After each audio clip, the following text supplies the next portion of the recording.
Thank you everybody for joining us today. Our discussion today is all about color.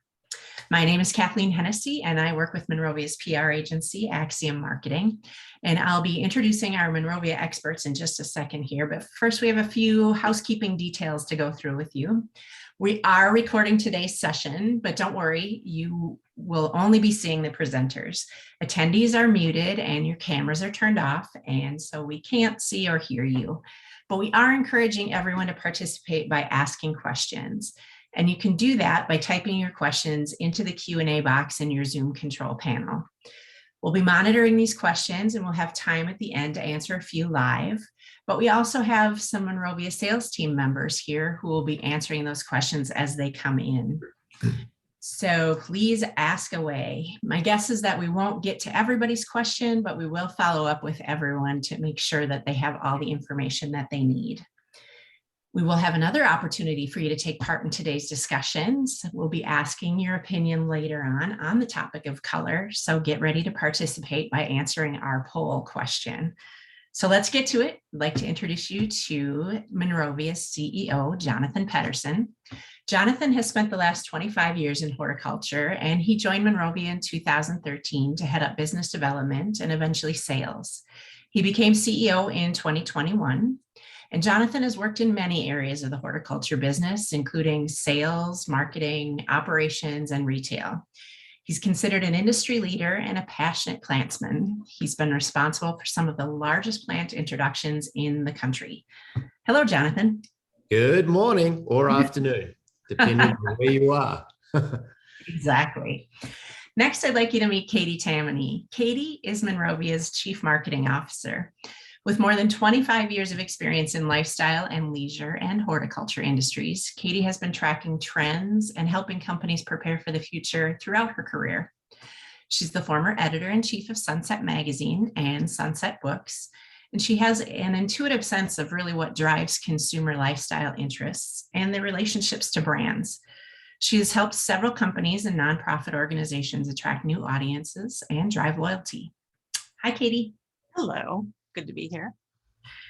I'd also like you to meet Georgia Clay. Georgia is the new plants manager at Monrovia, which is a really formal way of saying she is our go-to expert for everything plants. In her role, she works with breeders and plant finders from around the world to bring new plants to market for Monrovia. She's a true plant trend finder, trialing and testing plant varieties that consumers may not see on the market for many years. Georgia also heads up the sustainability initiatives at Monrovia with special emphasis on climate appropriate plants, sustainable packaging, and growing methods. Georgia has experience in many areas of the industry, including retail, plant breeding, and landscaping. Hi, Georgia. Hello. So again, thanks for joining us. We want to be respectful of your time, so we're just going to launch right in. Jonathan, take it away.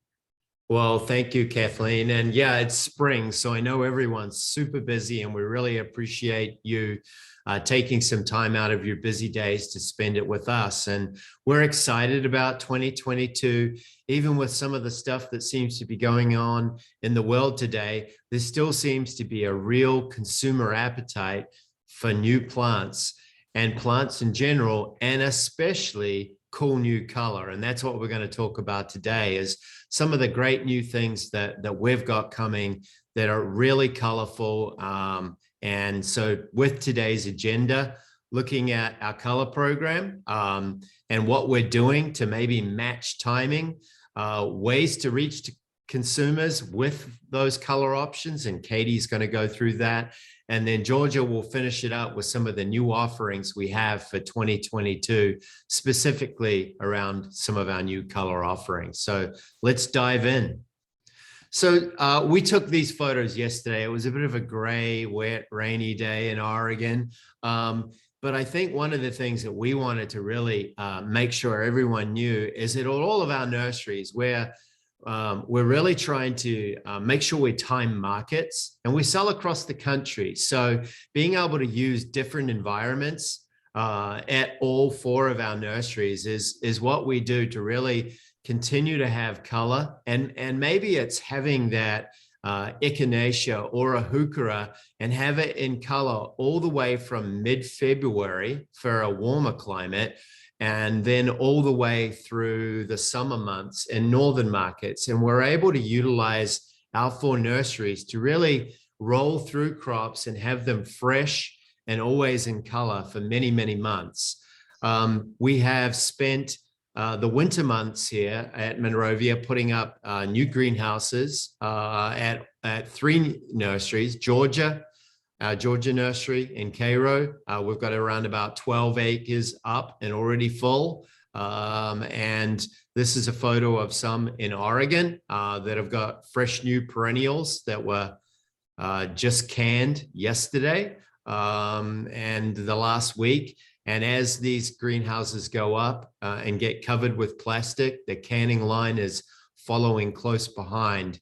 And we also have about 12 acres in Oregon and about 12 acres to 13 acres, 12 and a half in California. So it's around about 30 acres all in told with our 3 nurseries, about 35 acres, I think it is, of new greenhouse structure, really designed to help aid our color and being on time.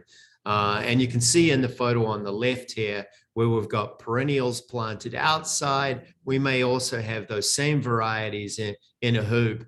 And just with a little bit of plastic covering, we're able to alter that environment and get a month's difference between the same variety planted at the same time with crop readiness. And so those are just some of the things that we do.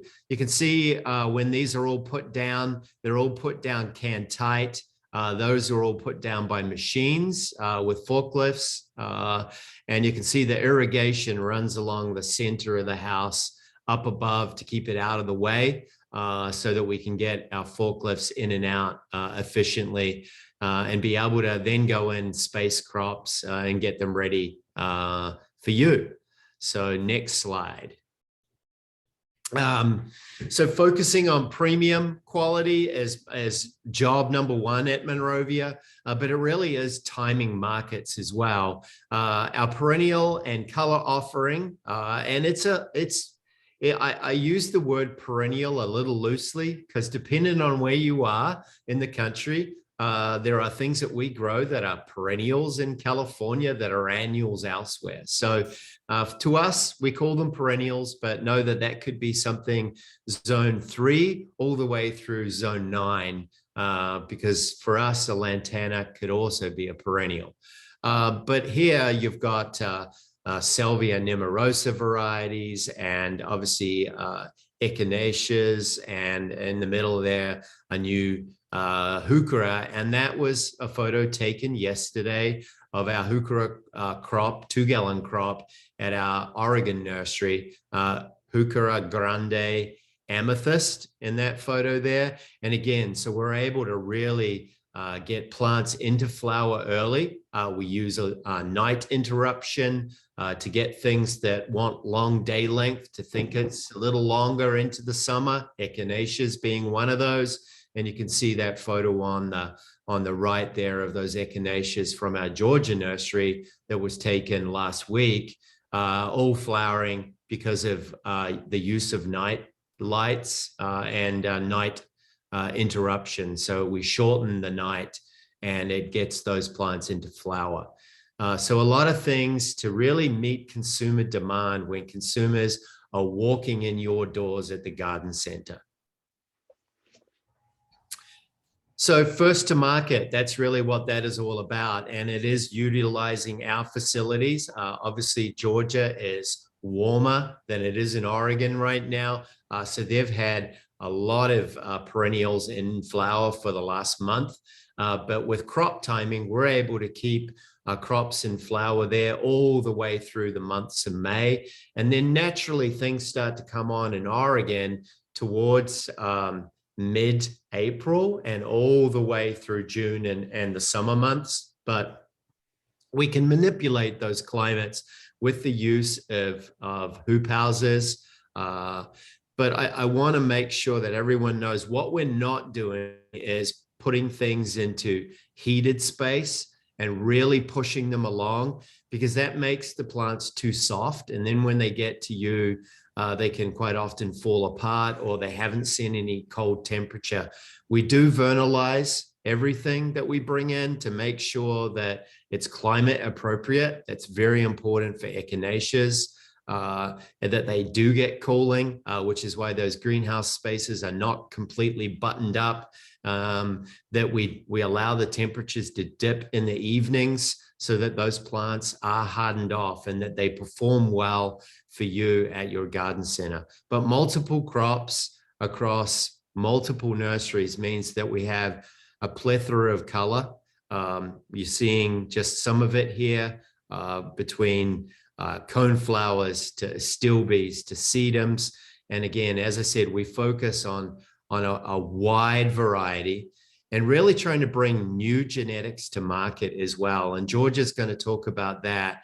We work really closely with some breeder partners to be first in line. And that really takes a commitment on our part to be testing and trialing at the same time they are.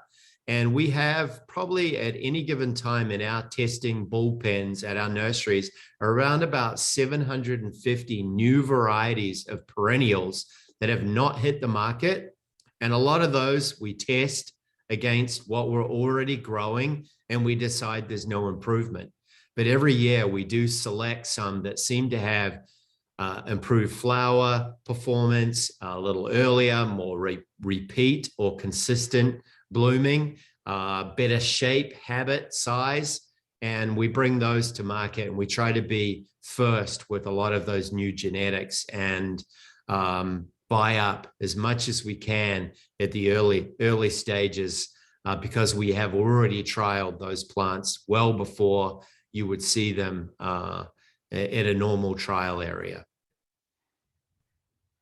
So with that, I'm going to now turn it over to Katie, and she's going to go through how we support that with some marketing efforts. So Katie, take it away. All right. Thank you, Jonathan. Well, to start with, so talking about color trends, it'd be fun to see what you think is shaping consumer interest where you live. So we're going to do a quick poll here to assess what you think. What's the color palette that will draw the most customers to a display at your garden center? And I think the polling is beginning. Yep, there we go. Yep. Excellent. Oh, confetti and gemstones neck and neck.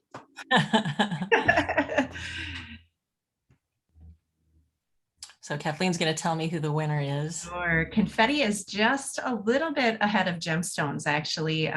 Jumping ahead a lot now. It looks like confetti is at 62% with gemstones at about 31%, and Bohemian Sunset at just 7%. So if you chose confetti, you are really resonating with what we call the happy color movement, and definitely springtime. You know, that's maybe a more traditional palette that you're seeing there, but it also gets at one of the key trends that we're going to talk about in a moment. The gemstones palette is maybe a little more elevated, a little more elegant, more complex.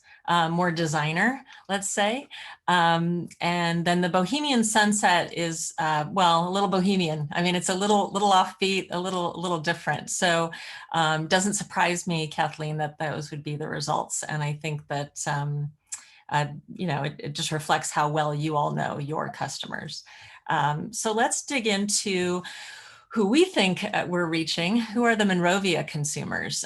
We did extensive research this last summer to really look at how motivations toward gardening may be changing the last couple of years. I've mentioned this on a previous webinar that we did, but we're breaking down our audience into 3 persona types. One is the soulful gardener. They're more likely to be, you know, that older gardener, more likely to be female, turning to gardening to de-stress. You know, they like bright, happy colors like the confetti palette, but also they're more drawn increasingly to soothing tones. We'll talk about that.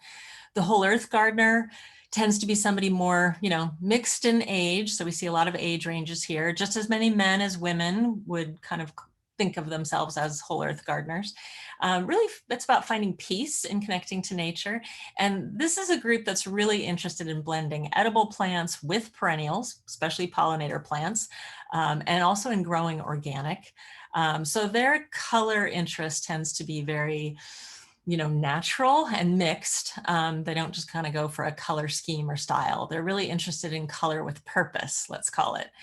And then the style to win gardeners, a really interesting new persona, younger, more likely to be a new homeowner, more likely to be male, newer to gardening, and wants to take their indoor style outdoors and really have the best landscape on the block in the neighborhood. This is somebody who's focused on the latest trends and cares about what's the latest color, to have in their garden. And they're kind of competitive about the beauty of their landscape. When we looked at key things that all these personas, have in common, one of the things that we realized looking at the research results is that everyone is saying that gardening is good for my mental health and well-being. That's that statement in the middle there. And I think one of my circles got moved. Gardening helps me feel hopeful and positive is 31%. And that informs color interest too. The way that people want to create a mood outside in their garden really affects their interest in color. So let's start with that idea and what color trends we're seeing that correspond with health and wellness. So one is, I was talking about soothing greens, relaxing colors, and you see that not just in perennials, obviously, but in, shrubs people are putting together and thinking about, green is a color actually, and you can have a beautiful garden relying primarily on greens for that soothing, relaxing aesthetic. The other key trend we're seeing is a focus on warmer tones, golden, yellow, oranges. That all goes with the sort of the sunny feeling factor. And then the happy brights, as I said. So people really drawn to brighter, vivid color and having, I think, challenges occasionally in putting those colors together.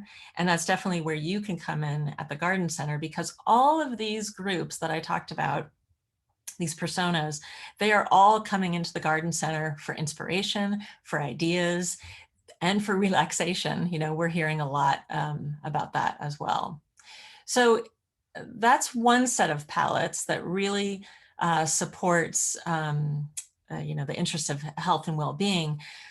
But another key driver in color palette choice is kind of, choosing what's next, what's of the season, being in style, so to speak. So one of the palettes that we're seeing a lot of is what we call designer metallics. And Georgia's going to speak a little bit about how that's coming through in plant choices. So a lot of silvery foliage, silvery hued blooms even.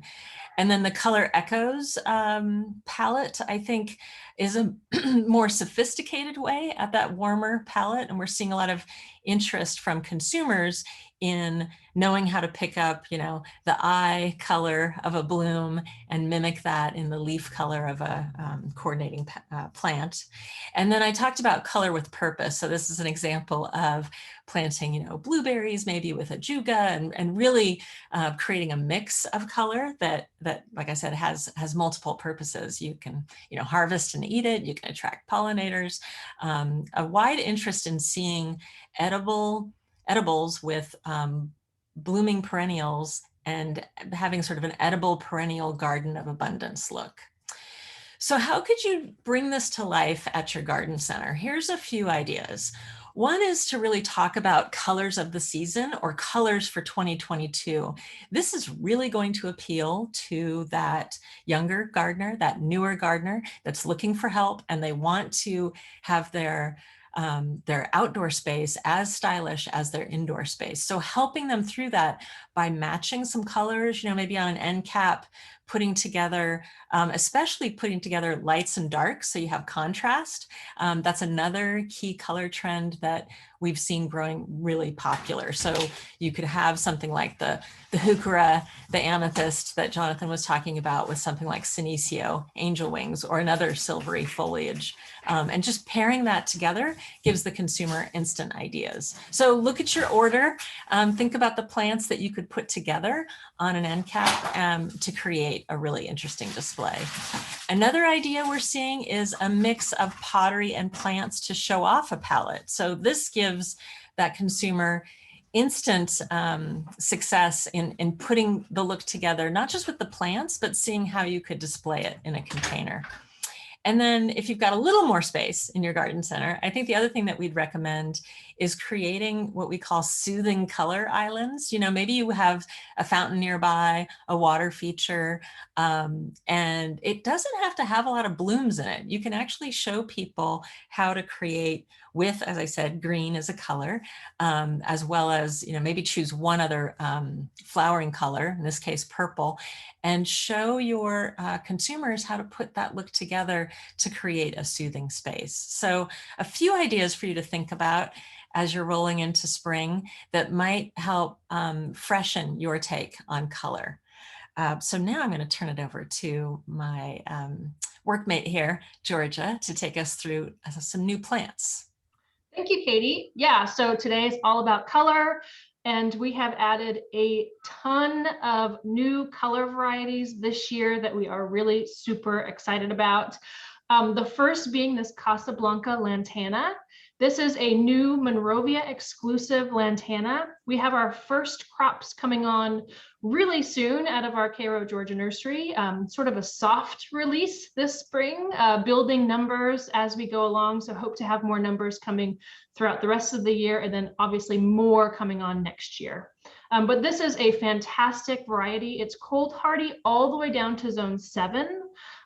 With a nice naturally spreading habit, and it has that really intense golden orange flower color that really brings that sort of happy face, that bright confetti look to the garden.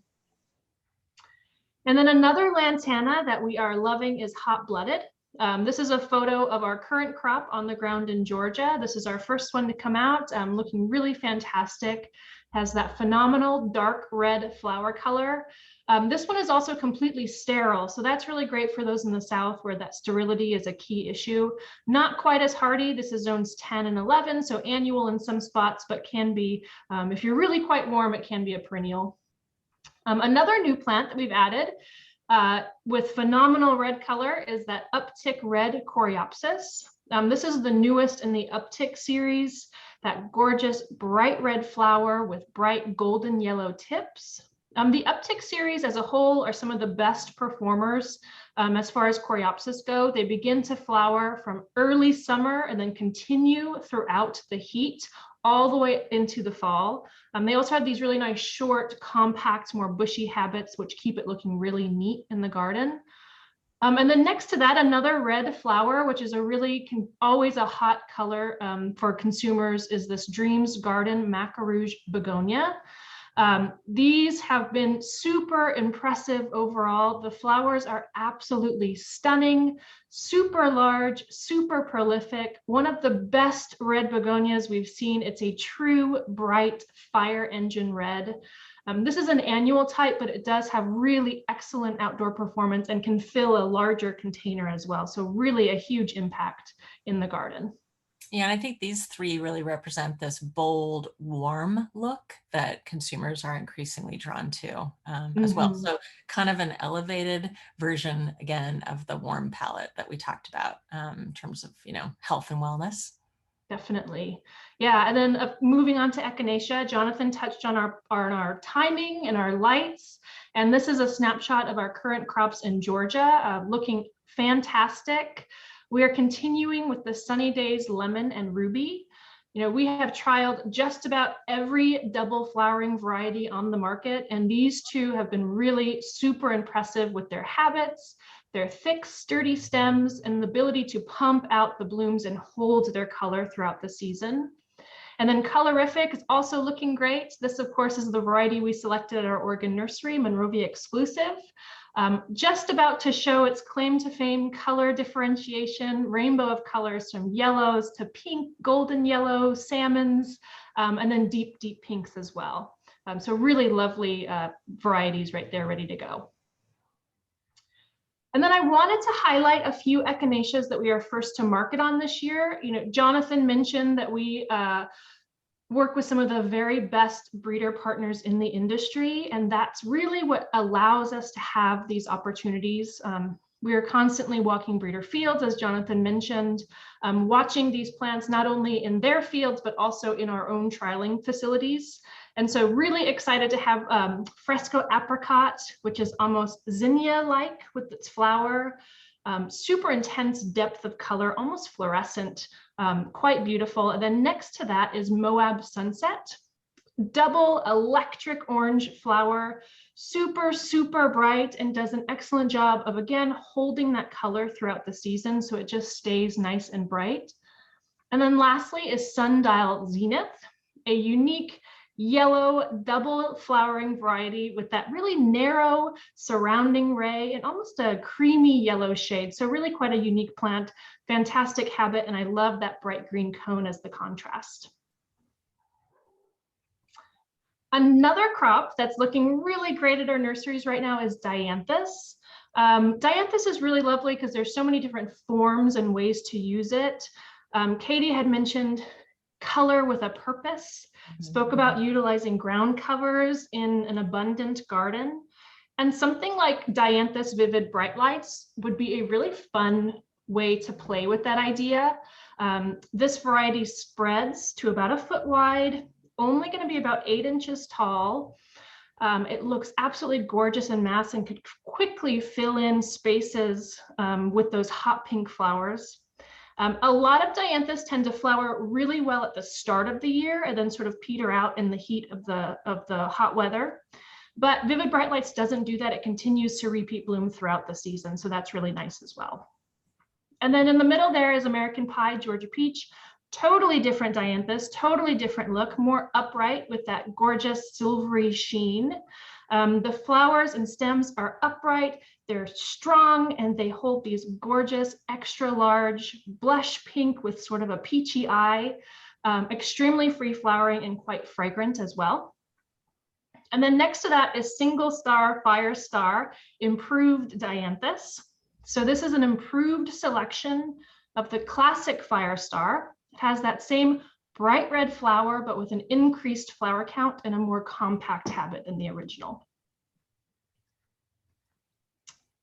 This next slide is showing you more heat-loving color items that will be available for the first time this year. So the first one is Beach Bum Blue Evolvulus. This is an incredibly heat, humidity, drought-tolerant plant. Intense blue flowers that are larger and more plentiful overall than some of the older varieties of Evolvulus on the market. This is going to bloom all season up until the very first frost without the need to deadhead, super easy care, full sun, great ground cover or trailing in containers. And then Kufia there in the middle, another easy care heat lover with that bright, sunny, happy face. This is a new variety with great garden performance, virtually maintenance free. It does have cherry red flowers as opposed to the traditional orange flowers that you would get from a regular Kufia. Awesome for attracting hummingbirds, as we all know and the name suggests. And then next to that is another awesome pollinator plant, Zinnia Profusion Red. The Profusions are a cool series because it combines the low sort of compact habit and awesome disease resistance with Zinnia linearis, with the beautiful flowers of the garden zinnia that we all know and gardeners really love. So that hybridization creates this super disease resistance and low maintenance plant with beautiful flowers on it. So Profusion Red is one of those, it's a Floral Select gold medal winner.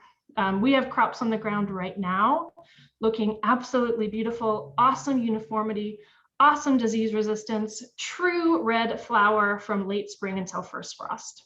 Yeah, and this would make another great like end cap wow display, wow, what's that plant kind of appeal.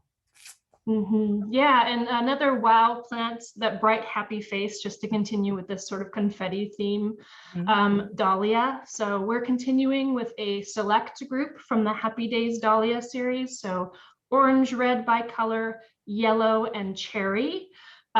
Really well-matched habits with that dark foliage paired with the bright flowers. Yet another trend that Katie had mentioned, that dark burst light. These are zones 8 through 10. I really love the single flower dahlias because those are great for pollinators as well. They really do like that single flower. But we will have the double flowering dahlias. Large double flowers, great for cutting gardens, the Lobella purple and rose bicolor as well. Another happy plant that we're first to market on is Nephofia Rocket Jr. This is much more compact than even the Poco series, which is our current most compact series of Nephofia. This Rocket Jr. will flower at about 16 inches tall versus 24 inches, which is the Poco. Super tight habit, super upright, really heavy flower, red with a bright yellow base, super cheerful and really impactful in the container and in the garden. And then of course, tropicals can also be a way to inspire with color. So we're talking about perennials, but also some annuals in some parts of the country, and these can be used that same way. We have crops on the ground right now of Burgundy Queen, Bougainvillea. This is the Bougainvillea that we selected for its burgundy red new foliage, and that, of course, the beautiful burgundy flowers that it creates as well. We also have crops of our Jazzy Jewel tropical hibiscus. That's both in shrub form and patio tree form. Really large, abundant flowers. They bloom consistently from top to bottom and hold on to those flowers for longer than most other tropical hibiscus. Really deep, dark, glossy foliage, great resistance to bacterial leaf spots and whitefly issues, 4x4, so a really nice habit as well. And then mandavillas are also looking really fantastic right now. Sorry. Okay. All right. Go for it. So we've added on the left there is Sun Parasol Sunbeam, which is one of the very best yellows on the market. It's a really true, bright, cheerful, super floriferous yellow. And then our Sun Villa Red, which is a prolific bloomer and holds on to that true bright red color throughout the summer heat. This video that Katie's about to show shows while out in Cairo. I think Jonathan captured this video of our team releasing some biological controls. All right, I am putting out Amblesius andersoni. They are predator mites for spider mites. It's one of our biggest issues when it comes to mandavillas, but it will give us sustained control by also relieving some of the pressure that we have when it comes to sprays and spraying harsher chemicals. So getting the biologicals out there is very important for us. Yeah, so super short, quick video, but as Trey stated, biologicals are a really key way for us to combat pests. Super effective, and it really helps limit the amount of chemical spray that we use. That's great for sustainability, also for people power. It just really has a lot of extra benefits. This release of predator mites in our Mandevilla house, that's just one example, but we're utilizing that IPM strategy at all of our nurseries for a bunch of different crops. So that's a big piece of our sustainability practices, as well as that IPM and release of biological controls. So another key color trend that Katie has discovered and mentioned a little bit was these ombre shades and combining interesting texture elements into the garden. And so I'm going to butcher this name, but I think it's called Telotus. Telotus Joey Improved. I think it checks both of those boxes. So really interesting textures and great ombre shades. Succulent foliage with that really fluffy, super unique large flower. This is an Australian native plant.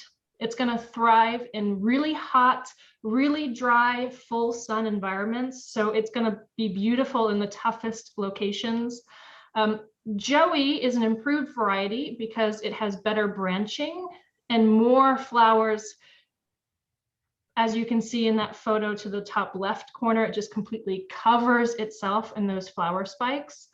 than the original native does. These are zones 10 through 11.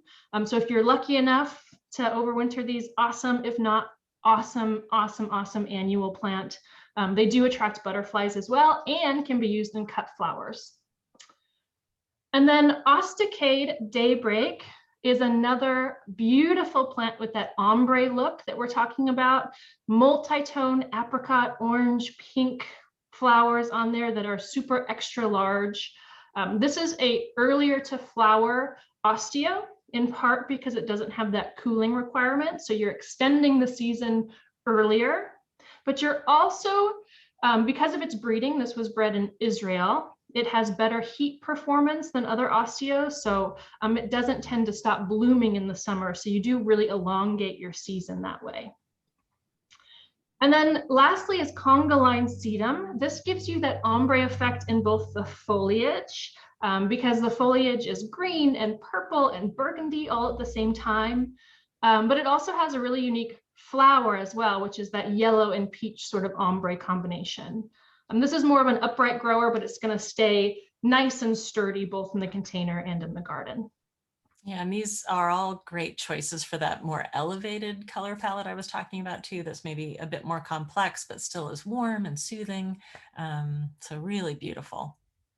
Yeah, you know, and ombre shades can come in mixes too. So something fun that we're offering this year are these Salvia Nemorosa Apex trios and duos.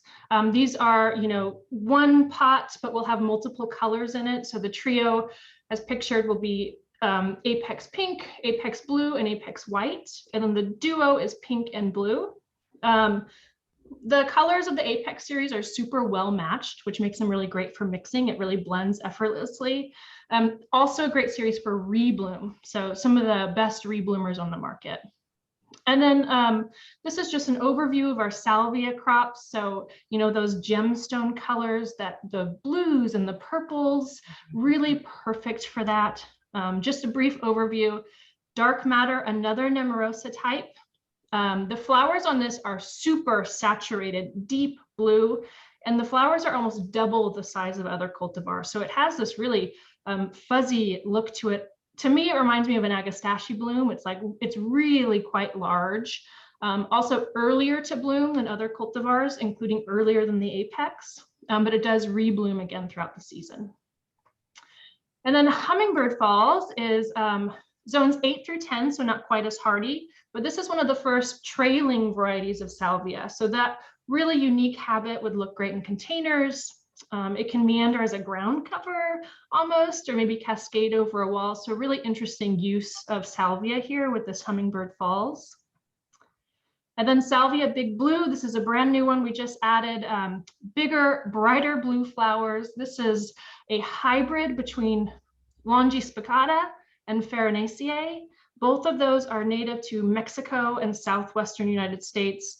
What that combination does is it gives you bigger blooms, richer colors, faster repeat, and just more vigorous overall.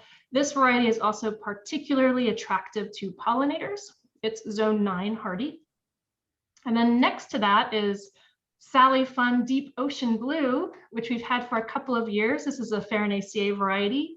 Violet blue flowers with that white center and almost a silvery, I kind of think it's more like silvery periwinkle bud, which gives it that really unique dynamic. Gorgeous in container. These are zone 8 hardy. And then, of course, along with those blues, the other gemstones are purple. So we have 2 new Spanish lavenders. In the photo, it can be hard to differentiate, but they really are quite different. So Javelin Compact is, we are first to market on, which we're really excited about, but it's more compact than other Javelins in that series. And the flower production is amazing on this. Super large flags and just this really bright, punchy purple, just absolutely covered in flowers. And then next to that is Primavera, another Spanish lavender, another prolific flower with those large flags. This is more of a deep dark purple, almost burgundy when you look at it. It's really quite dramatic, much darker than the Javelin Compact in color. And then, you know, purples can be in ground covers too. So this shade you can get in lots of different ways. Early Bird Purple, Delosperma, beautiful purple flower color, good flower coverage. And we've noticed that this is one of the first to open in the morning. Delosperma can tend to open a little bit later in the day. So because this opens earlier, you're able to enjoy those flowers for longer. And then Katie talked about foliage as well. So there's lots of ways to get color, not only with flowers, but with foliage too. Here's a look at our current crops on the ground in both Cairo and Visalia. They're looking full and really beautiful. And the photos that Jonathan shared showed that we have more coming on the way. Just wanted to, next slide, Katie, quickly highlight the Northern Exposure series of heuchera. These are some of the most versatile heuchera on the market. The name can sort of mislead you into thinking that it's really only for the northern climates, but these are truly great from Alaska to Florida and everywhere in between. It's performed beautifully throughout the entire country.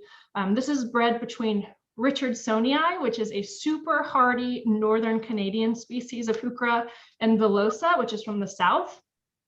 So really you can plant these north to south, sun to shade, and they're going to perform beautifully, and they're offered in a ton of really great colors as well. And then lastly, we'll go over some silver foliage, which has been increasing in popularity. Katie mentioned that designer metallic trend, and these really pull that feeling together. So quickly run over a couple of these new silver varieties. We have Silver Star Calocephalus, a really nice heat tolerant accent plant, more of a wiry silvery green foliage. These are zones 10, so more like an annual, would be great in a container. And then Sylvita Basket, which is a Heliochrysum, true silvery white, again with that fine wiry texture. It does produce yellow flowers in the summer, but that foliage is truly the star. And then next to that, we had this last year, but it's a really great plant, Fancy Filler Silver Strand Didelta.